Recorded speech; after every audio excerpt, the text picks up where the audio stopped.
Hey y'all, today we're making some homemade baking essentials.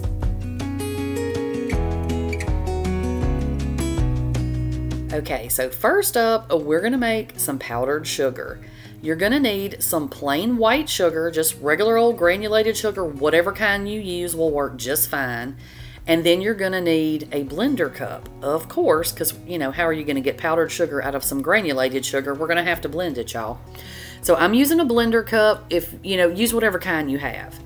To that cup, you're gonna add 1 cup of sugar, and you're gonna add 1 tablespoon of cornstarch. So I'm just making a small batch of this because I actually have some powdered sugar in the cabinet right now that I need to work through.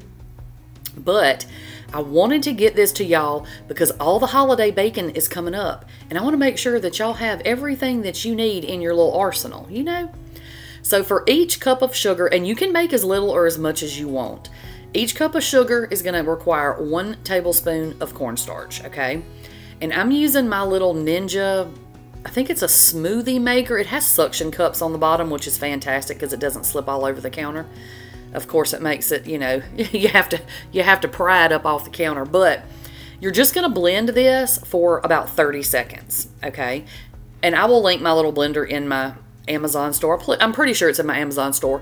And that way, if y'all are looking for one, but you can also buy these at, you know, Walmart and Target and stuff. So that's it. 30 seconds in your blender cup and you have powdered sugar. Every recipe that we're making today is 2 ingredients. 2, y'all. 2 ingredients for each recipe. They're super simple to make, and it's like, why have I not been making this my whole life? But there it is, powdered sugar. I'm trying to show y'all that it's actually powdered sugar, and then I'm spilling it all over myself. But see, it's not at all granulated anymore. It is super fine and powdery. Powdered sugar, y'all. Who knew? So now I'm just gonna take my Christmas jar, don't look at that, and my little, it's like a canning funnel. This is also in my Amazon store, but you can also buy those everywhere. So you're just going to dump that right into your jar and then put the lid on, stick it in the cabinet, and you have powdered sugar whenever you want it. And it'll last as long as regular powdered sugar, which is probably forever. Who knows? But yeah, you'll probably go through it pretty quick. It's the holidays, y'all. But that's it. Powdered sugar is going to be in your pantry now. So next up, we're going to make some brown sugar. Now this is an ingredient I tend to run out of when I'm in the middle of a big baking thing. For some reason, I always forget to make sure I have a lot of brown sugar, or I think I have enough and then I actually didn't have enough. So this is the way you make it if you run out. Can you go to the store and buy it? Yes, you can, but it's really easy to make it at home. So you're going to need, I'm making a little bit more just because I use a lot more brown sugar. So 2 cups of plain sugar, and you're going to need 2 cups, please don't do 2 cups, 2 tablespoons of molasses. Now I have molasses in my cabinet anyway because I use it when I make like oatmeal cookies and things like that. But it's super easy to find. You can get it at any store. And yeah, just put it in your pantry. It lasts forever, you know. Well, I don't know if it really lasts forever, but mine has lasted, I feel like, forever. So you're just going to add 1 tablespoon of molasses per cup of sugar. Now this is going to give you light brown sugar. If you want a darker brown sugar, add more molasses. That's all you have to do. And I like to use my little silicone spatula thing for this because I'm able to kind of mash the molasses into the sugar, if that makes sense. I know y'all can see what I'm doing. But I do this until I've pretty well gotten the majority of it mixed in. And then I go in with my clean hand, make sure your hands are clean, and just make sure that there's no balls of molasses left in there. And, you know, and you can kind of fill them with your fingers and just kind of rub them together to mix them into the sugar. That's it. You've just made brown sugar. It is super, super simple. And it is great for, like I said, those days when you may excuse me, have more bacon than you thought, or a recipe last minute that you weren't anticipating having to make, or whatever the case is. Now you can just go and make your own brown sugar if you want to. And again, yes, you can buy it at the store, but I don't know, y'all. It's just something about making things yourself. I'm going to have more videos of stuff like this coming up, so make sure that you're subscribed to the channel so you don't miss any of those. But I have really been enjoying doing some homemade things just to have them in my pantry, just to be able to say, guess what I made today, y'all? I made brown sugar. I made powdered sugar, whatever the case is. But you just put this in a jar, seal it up. Again, you can make ever how much you want to make. It's super delicious, and you have brown sugar now anytime you want to, and you have the know-how to make it if you run out and you don't have any. Next up, we're going to make homemade butter, y'all. Homemade butter. That's the thing. You heard me right. You're going to need 1 little pint of heavy whipping cream. This is 2 cups. I think that's a pint, my measurement. I'm terrible with measurements. But anyway, it's the small container of heavy whipping cream. I would not use a container any bigger than that because this is it's gonna get big and then it's gonna get to slinging. So you don't want to do too much. 2 cups in here is plenty for your bowl. Put your whisk attachment in your stand mixer, and then you're going to slowly turn it up to the highest it'll go. Essentially what we're making right here is whipped cream. This is how you would make whipped cream if you wanted to make homemade whipped cream, right? So you can see how the texture is changing. It's getting thick. See right there, I slowed it down a little bit for y'all. It's thick now. This is the point where you would have whipped cream if that's what you were making, okay? We're going to need to go beyond that point. So you're going to let this just keep on mixing. You can see now it's starting to kind of break down again. So what it's going to do now is start separating. And what it's going to do is separate the butter from the buttermilk. So we're actually making 2 things with this, with 1 ingredient, minus the seasonings that you add. But, excuse me, y'all, I'm sorry. I'm going to get a little choked up over here. I'm so excited about this butter. But you're just going to let this keep on going on high as your mixer will go. It's going to take about 10 minutes of solid mixing from start to finish. May take a little bit longer. And I also forgot to tell y'all, sit your cream, your heavy cream, sit it out on the counter for about an hour. You don't want it super cold because the colder it is, the longer it's going to take to separate. Once you notice that it's starting to separate with liquid, like the solid part from the liquid, you need to cover it with a kitchen towel because it's going to sling liquid everywhere, okay? I'm just giving y'all real quick peeks just kind of along the way of the stages it's going to look like. Every time I lifted the towel, I got buttermilk in my eye, y'all. Especially when it got to this point, you could see it flying everywhere. So you're just going to keep going until you look and you have like solid butter and milk, okay? You're going to see both down there. So I'm going to show y'all right here. I'm just scooping a little up. Look, it's just like soft butter. And it's going to be kind of on the soft side right now, only because it's warmed up a little bit and it's like room temperature. But it'll solidify in a minute. But you see that down in the bottom there?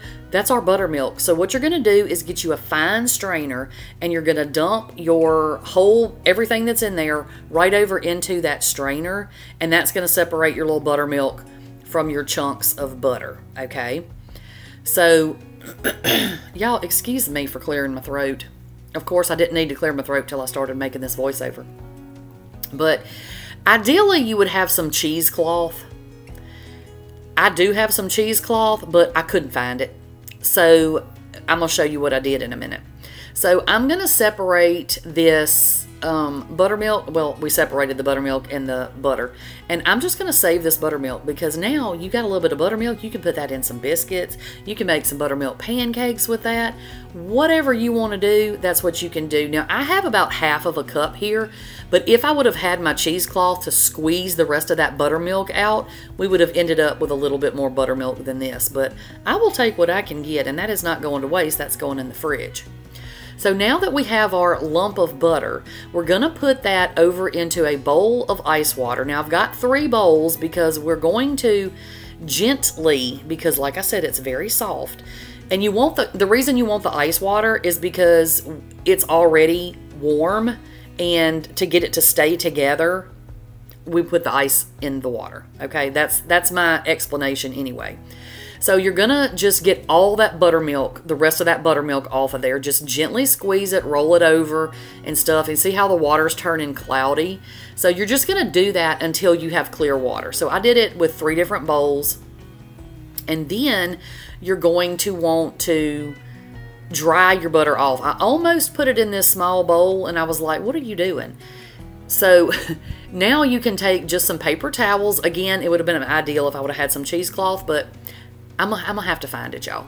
So I'm just putting it on paper towels and I'm just gently patting all the water and any excess buttermilk off of my butter, okay? You want to try to get all that buttermilk and stuff off of there, because from everything that I have read and heard and watched, your butter will last a little longer the more buttermilk you get off of it. You know, because the buttermilk would be what would kind of harbor the bacteria if you know, like we're sitting it out or whatever.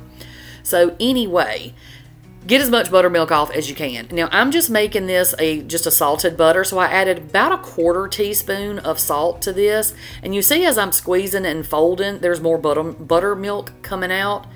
So I'm going to take that and put it right back on my paper towels. See the buttermilk dripping? And I'm just going to squeeze it off again to get it as dry as I can. Now, if you were going to make this a seasoned butter, like a honey butter or, you know, a garlic butter or something, when I added the salt, that would have been when you added any flavorings that you wanted to do into your butter.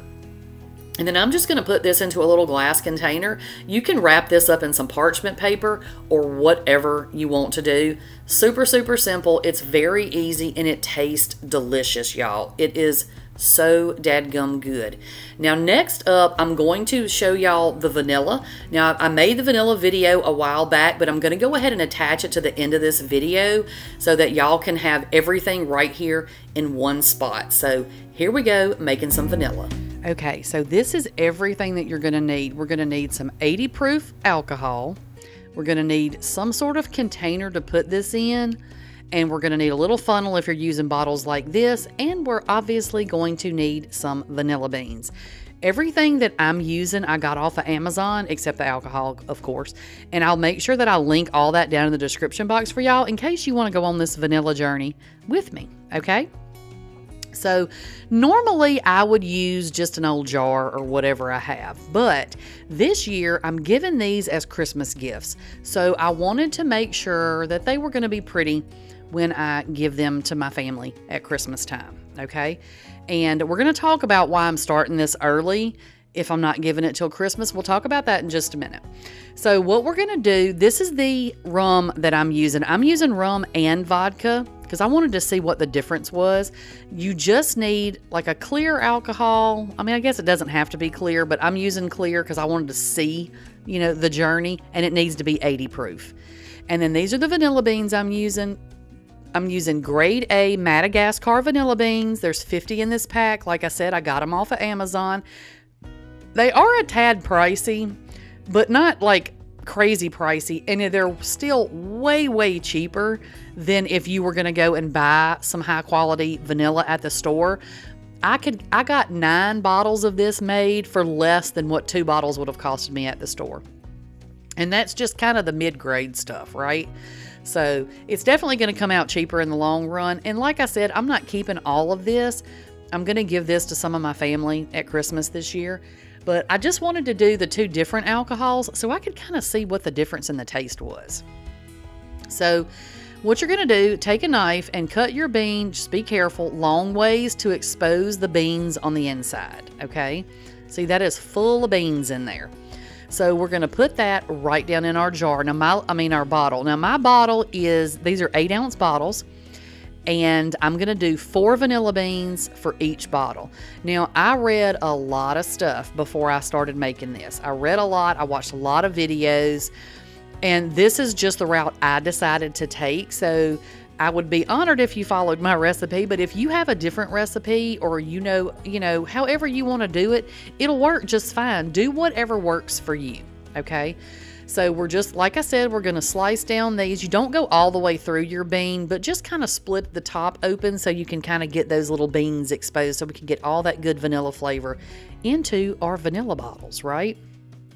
So, like I said, we're going to do this now. We're doing this well, I started it in June, actually. So this is about a month. I made this video about a month ago because I wanted to kind of show y'all the steps and how things were going before I put the video out. But the reason I'm making it so early is because vanilla takes a long time to like sit and like ferment or whatever. I guess it's fermentation, but anyway, it takes a while. So I wanted mine to be able to sit for 6 months, okay? So if you want to do vanilla, yes, I just spilled it everywhere. But that's okay because it's 80 proof liquor and it just sanitized my counters. It'll be okay. Don't worry about it. It'll be all right. Kitchen's nice and clean now. But so anyway, I wanted to let mine sit for 6 months.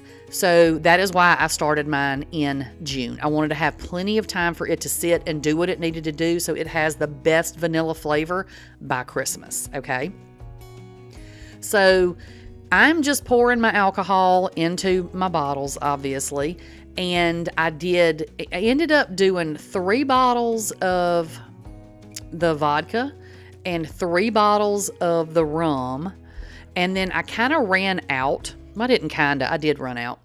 So I ended up having to, I put the rest of what I had, I was like, it's an experiment anyway. So I put the rest of what I had in my rum bottle and the rest of what I had in my vodka bottle into one of the vanilla bottles. So I thought I'll mix the rum and vodka. We'll see how that comes out.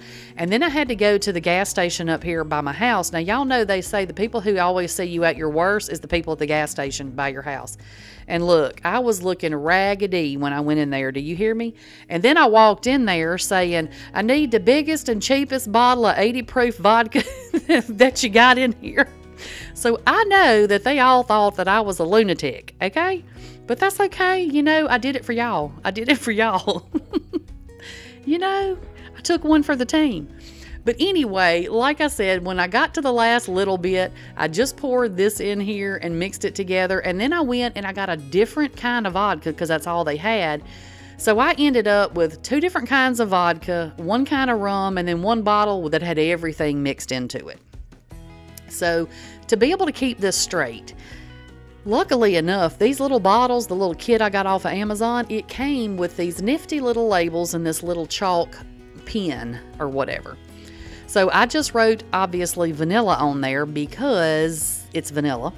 And then I wrote a little V for the bottles that had vodka in them, or that had the Taka vodka anyway. And then I put just the word mix on the one where I mixed it. And then on the ones that just had the Sky vodka, see, there's my little V right there. So I can tell 6 months from now what the heck is in these bottles.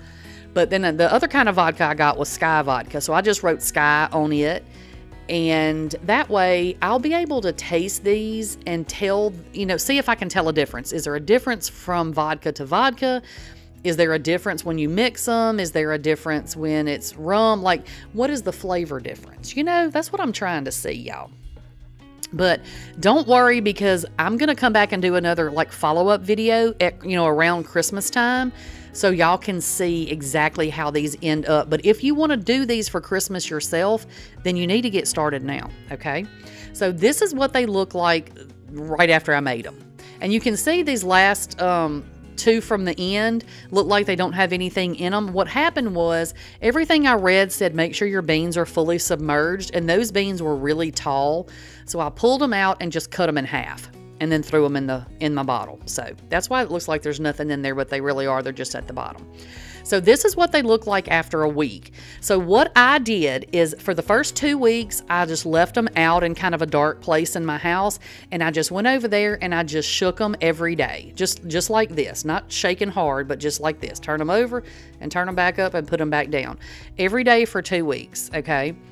Then now I just kind of go in there about once a week and do it. This is what it looks like after 2 weeks, okay?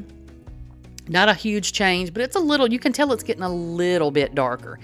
And the next little slide you're going to see is what it looks like right now after a month. And it's super dark. And now what I'm going to do is about once a week, once a month, whenever I think about it, I'm going to go in there and give her a little shake.